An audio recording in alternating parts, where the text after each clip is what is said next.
G'day folks, welcome to part 3 of this rules primer. This runs through the rest of the first turn of this first scenario and covers other rules that come up, whilst also dedicating a section towards the end of this video for other rules that haven't arisen through the play of these activation chits. And this begins with the activation phase. We start by drawing the first counter from the cup, and it's the 4th Marine Division activation. This is a bit of a bad one for the Marines because they're still in their sort of transit zones here, their naval zones, and they can't do much while here. In fact, they can only move out of these zones during the naval movement marker. So with nothing they can do on their Marine Division activation, we'll draw the next counter, and we get a Japanese direct command. The first thing we do when this direct command chit is drawn is we roll for each friendly division. So we have the Imperial Army and the Imperial Navy. So let's start with the Navy. We roll a die, halve the result, 3. We add their division command rating, which is 3, and we add that to their direct command total. So they were here with 3 commands, 3 plus 3 plus 3 brings us up to 9, and they're at their maximum. So the Japanese now have a lot of direct commands available. We'll also roll for the Navy. They get 9 halved and rounded down to 4 plus their rating of 1 gives them 5, brings them up to their maximum. Now they can now use these direct commands to activate any of their units. It costs 1 direct command point per unit activated. Keep in mind you can't have second commands on this, and these units don't have to be in command. They can be anywhere, away from a headquarters, away from a leader, and so forth. Now, unfortunately for the Japanese, this has also come a bit early. We have their Imperial Army artillery up here on Mount Lasso, but well, the Americans haven't hit the beach yet. There are no spotters who can see them. So there's nothing really the Japanese can do at this stage. So we'll again proceed to the next counter, and we get again the Imperial Army activation. Again, a bit unlucky for the Japanese. This is pretty much the same result as their direct command, but without needing to spend their command points. So we can see them up here, artillery, and their headquarters. There's, yet again, nothing really that these artillery pieces want to do or can do really at this stage. So they're also going to pass. And we move to the next chit, and finally we get a formation activation. Now I need to be a bit careful here. We're looking at the black banded, not the white banded units of the Imperial Navy. They are a little bit scattered. Yeah, here we have some here, but they are under those bombardment markers, and units under those bombardment markers cannot move.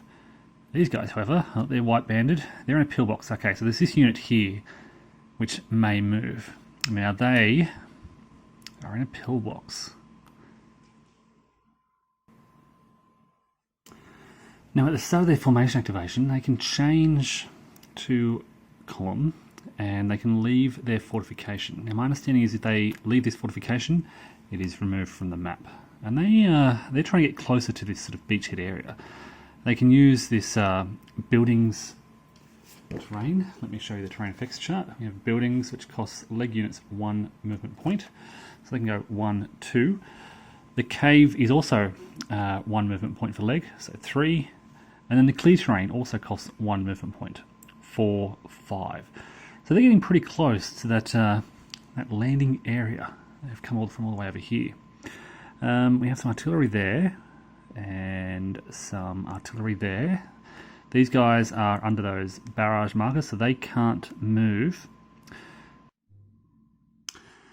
And that's about it for the Japanese on the for that formation on the first turn. A lot of barrage markers preventing movement. Even these guys are disorganised and under a medium barrage, under a heavy barrage here, they can't move. So not a great deal the Japanese can do on this first formation activation. The barrage markers also have a no rally marker, which means that those units can't rally from their disorganisation.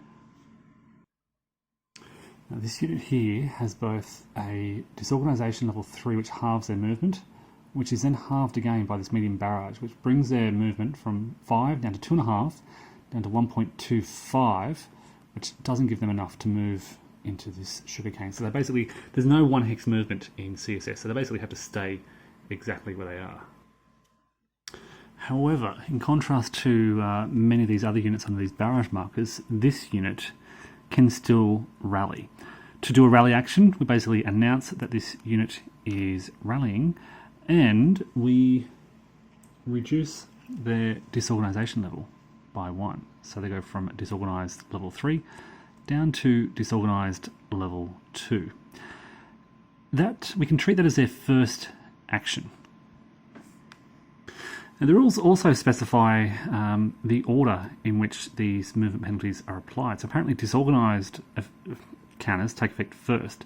This would reduce their movement from in fact that was stationary. So it would be from a 5 in effect down to a 4, which would then be halved down to 2, rather than halving it to 2.5 and then subtracting 1, which brings it down to 1.5. There's also this unit over here. They are just under that heavy barrage marker. This was not part of the bombardment, so they can also rally. They have disorganised level 3. They're going to spend their first action to bring this down to 2. That is about all we can do with that formation activation. So we'll bring the next counter out of the cup, and it's an air support marker. Now when this counter comes out of the cup, you make a roll for air support on the air support table. This means that the US get 0 airstrikes. If they would have rolled a bit better, a bit lower, they may have received several airstrikes, and they can use these either for airstrikes or interdiction. Now we did some airstrikes earlier. This is basically using these counters to target enemy positions and resolve their effects. To use interdiction, you place any air support markers used as interdiction in this interdiction box on the map, and then whenever a Japanese formation or division chit is drawn, you roll the die, halve that number. If it's equal to or less than the number of those air support markers in that interdiction box, then the Japanese formation or division is interdicted, and they add 1 movement point to all movement costs for terrain when trying to move for that activation. And those air support markers remain in the map until the next time that air support chit is drawn. So it can have sort of long-term effects throughout, or every time the Japanese try to activate, until that air support marker comes out again. As it is, we rolled for 0 air support markers, so we don't need to worry about that on this turn. And we can go to the next counter. And finally, we have the next amphibious movement counter. So this is a bit more detailed now, as we have some units in the final run-in zone, and we have to follow this specific procedure. Firstly, we move units from the final run-in zone to the corresponding hex on the beach. And again, this can be subject to opportunity fire. Keeping in mind these units only have a range of 1, so they can't shoot. These guys are under a heavy barrage and can't see. These guys are under a medium barrage and have a light barrage in their way, blocking their line of sight, so they can't see either. Do the same thing on the other side. Move these 2 companies into the minefield. Now, whenever a unit enters a minefield, these will place randomly at the start. We flip it to reveal whether it's a dummy or an actual mine. In this case, it's a minefield with a strength of 1. When this happens, we make an attack on each stack that enters the hex using the strength of that mine marker. So we have a minefield with a strength of 1, and the result is an 8. So that mine has no effect on those landing Americans, and they can go back into that hex. Keeping in mind that the minefield stays in play, and will affect each and every landing stack until removed by engineers. Okay, so that is that final running zone movement. We can then move the next wave across here, and again, no opportunity fire, and then from the transport zone to the approach zone, maintaining those stacking limits that I mentioned earlier. We can then look at the next counter, and it is the US direct command. So again, they make a command roll. It is 7 halved and rounded down to 3. We add the 4th Marine Division command rating of 5, which gives them 8 direct command points, bringing them up to the maximum of 9. Now the Americans can spend their direct commands to activate some of their units. And they now, of course, have 3 of these marine companies on the board. And I'm thinking about what to do with these guys. It is very tempting to attack this emplaced artillery, clear it out, but I'm mindful of stacking near the beach. I'd like to make some space. So what I'd like to do is just move these units forward a bit to move up to the, I guess, the beachhead perimeter. So this unit here will simply spend a dispatch point, or a direct command point, sorry, to move up to there, to stop this this Japanese company here from moving up to the beaches. We're going to, I'm mindful there are some, okay, this is where the bulk of the Japanese are, so I may move those guys up to there. And again, subject to opportunity fire, but this is a black firepower indirect fire unit. And these guys will move just up the beach in this direction. I don't like the idea of keeping them together. I want to spread them out a bit, and so I've done that. Remember, that's my 3 direct commands. Now, there are still 2 chits left in the cup, but at this stage I might demonstrate the role that initiative plays. So the Americans have the initiative, and before any chit is drawn after activation, the player with the initiative can opt to spend 2 dispatch points to play a formation chit that is not currently in the cup. Basically one that hasn't been seated in the cup for this turn. So the Americans will pay 2 dispatch points, and they'll bring in this this formation activation to activate these 2 blue companies over here.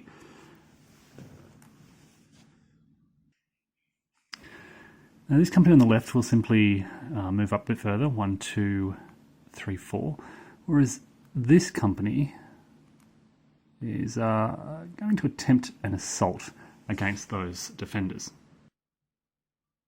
Now assaults are a little different compared to the Grand Tactical Series. In the company scale system, it begins by placing a prepared assault marker. These markers need to be placed adjacent to a friendly active unit. So I've played this formation activation, and they're planning to assault this hex here. So I'm going to place that prepared assault marker on top of that hex. Now this can be placed on unoccupied, friendly occupied, or enemy occupied hex.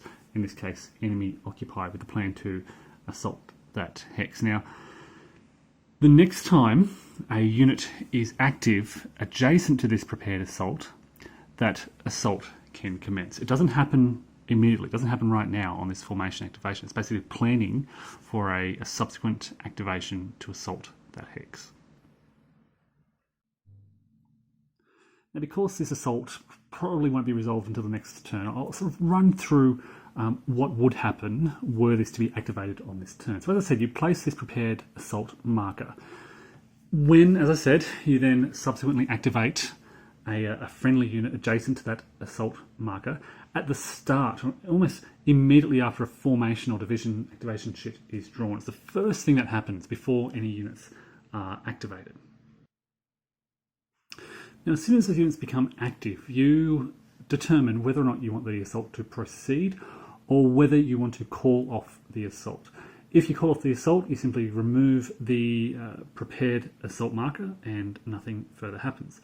However, if you don't do that, then the assault must proceed with all active units adjacent to that prepared assault marker. If there are units adjacent to multiple assault markers, you can allocate them how you want, but yeah, all adjacent units must assault somewhere. And that process of engaging in the assault, of being being active and adjacent to those prepared assault markers, takes up those units' entire activation, both first and second activation for their turn. All they're doing for that activation is participating in this assault. They can't do anything else on any of their actions. Now the second step, once you've determined whether or not you're calling off the assault or proceeding, is to effectively call on your indirect fire units to support the assault. You can, or the American player can draw on up to 3 indirect fire units, which must all be stacked together to help out this assault. Now they don't fire, rather each of these units adds +1 to the attacker's die roll later on. The Japanese player can add 1 indirect fire unit, and that will add +1 to their attacking die roll. Keep in mind, this is the assaulting player, the active player. This is not a choice the defending player has, defending against an assault. Now, if any of the assaulting units are on their deployed side, they must flip to their in-column side. At this point, the defending units may retreat to an adjacent hex if there's such a hex that they can move to, and all the units are in column. The hex must not be in an enemy fire zone. All units must retreat, if any retreat, so you can't just have 1 or 2, it has to be all units in the hex, and they must all retreat to the same hex. After they retreat, you place a suppressed marker on those just retreated units. Once that's done, if units remain in the hex, they choose not to retreat, they may perform opportunity fire, defensive opportunity fire, at 1 assaulting hex. Now, all assaulting units suffer this +1 defense modifier. This is it's interesting. It's a little reminder that this defensive opportunity fire gets a +1 modifier against these attacking units. It's placed in the same area as other defense modifiers, but it applies to those assaulting units.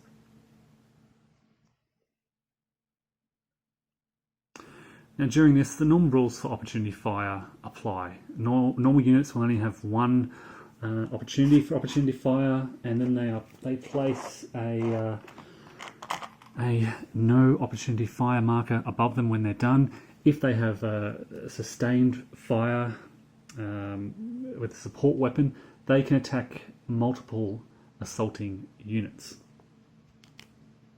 Now, after that, we proceed to the main assault phase. During this phase, both players will consult this assault modifiers chart. They'll apply all the die roll modifiers relevant, and then both players will roll a die, apply those modifiers, and determine their final modified number. Once that's done, if both players roll the same modified number, this is after all these pluses and minuses, you add 1 disorganization to each assaulting hex and to the defending hex. That's each assaulting hex, and the assault is over. If there's a difference between the 2 modified rolls, the lower, whoever rolled lower, adds the difference between the 2 modified dice rolls in disorganization level to their side. So the defender would add them to the defending hex. The attacker may distribute those multiple levels of disorganization among the assaulting hexes. So if the assaulting player suffers 3 disorganization, a difference in 3 between their rolls, they can distribute, let's say, 1 disorganization point between 3 different assaulting hexes, or you can put 2 in one hex, 1 in the other, or all 3 in a single hex. Now, if either player rolls a 9 during this, and they used a leader to aid in their assault, that leader is replaced or removed from play. If, after that, the defending hex is vacant, then the assaulting player must advance at least 1 unit into that assaulted and now vacated hex.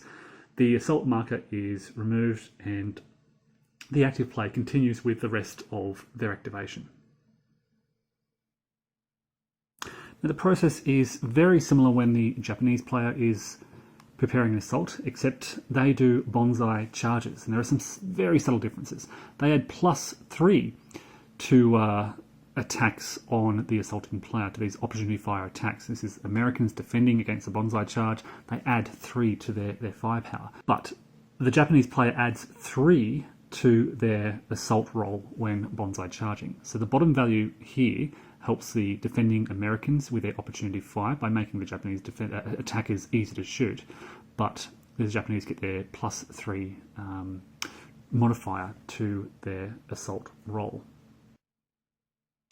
There's also a slight difference in the resolution of bonsai charges. When a Japanese player makes a bonsai charge, all those disorganization levels that they accumulate by the difference in rolls must be converted to whole unit losses. That applies to both American opportunity fire and the final assault resolution. When these disorganization levels are inflicted on Japanese units, they are instantly converted into unit losses at a rate of 2 disorganization levels to 1 unit loss, rounding up. So if the Japanese just suffer 1 disorganization level, 1 unit must be eliminated. So it's very costly for the Japanese player, but again, with that +3 modifier, they have the potential to do some damage in return. And particularly in this scenario 1, the Japanese gain victory points by eliminating those American units.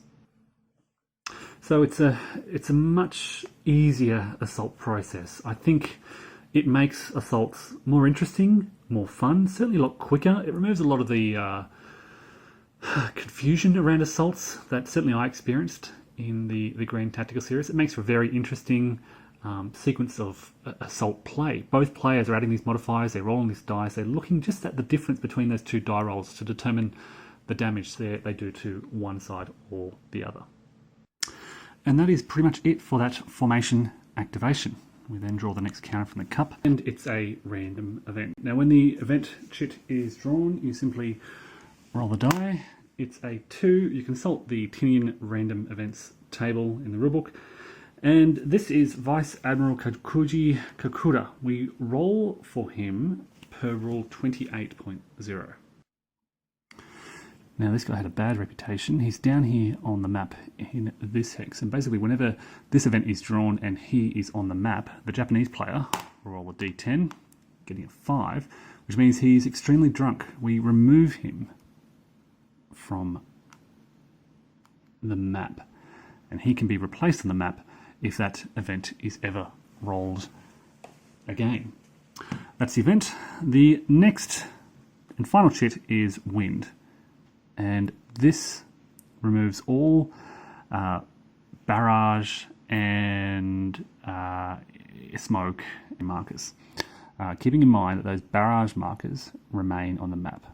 So I'm removing these heavy, this is from the Saipan based artillery. It's coming right at the end of the turn anyway. So these bombardment markers will be removed in just a moment as well. That is now the last chit in the cup. And again, a difference from the Grand Tactical series. In CSS, you play through the entire cup. You don't leave the last chit in the cup as you do in GTS. Now, at the end of the action phase, we move to the end phase. This is basically making various checks for Gaio Kusai charges, victory conditions, check to see if the game is ended. If not, we simply advance the turn marker 1 step, in this case to the 0900 turn, and we begin to the start of that preparation phase. We can go through that same series again. Now we've seen the effects of foxholes and pillboxes, but I haven't quite explained how they get there. Some scenarios, such as scenario 1, will advise you that units can start in foxholes or pillboxes or caves. But beyond that, once the game is underway, you can build additional foxholes just by having any leg unit build a foxhole by undertaking an engineering action. That's automatically successful. They don't need to pass a troop quality check. Beyond that, you can have these, or have other units construct trenches if those units are deployed American engineers or deployed Japanese leg units.